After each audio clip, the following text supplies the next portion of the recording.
جڑے آباب کرتے نے رفع یدین انہاں دا ہے فتاوا سنائیہ، فتاوے دا نام یاد رکھنا، فتاوا سنائیہ لکھنا والا مولوی ثناء اللہ احمد سری، جلد اس کی پہلی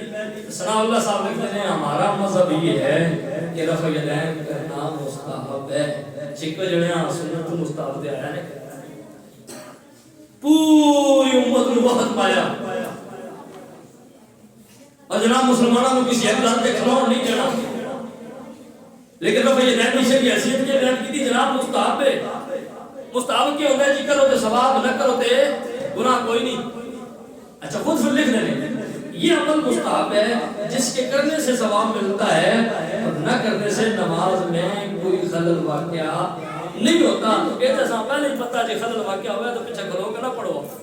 پیچھے کھلو کے پڑھ دیو دا مطلب ہے کہ تہاڈی نماز حنفی امام دے پیچھے ہو جاتی ہے تاں ہی نماز پڑھتے ہو، جی نہیں ہوتی تو پھر مطلب اپنی نماز آپ خراب کرتے ہو۔ کہنا کہ جی اگر کوئی کرتا ہے تو ثواب ملسی، جی نہیں کرتا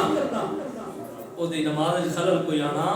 نہیں، وہ دی نماز کا مطلب ہے ٹھیک ہے، وہ دی نماز میں کوئی فرق نہیں پہنتا، تو فرق نہیں پہنتا تو پھر ایٹا حکم سخت کیوں ہے؟ پھر ایٹا سخت حکم کیوں لائے؟ ایسا مطلب ہے کہ صرف اندر دا نفاق کے وگرنہ حضرت امام اعظم ابو حنیفہ دا جناب ہے وہ سنت کے مطابق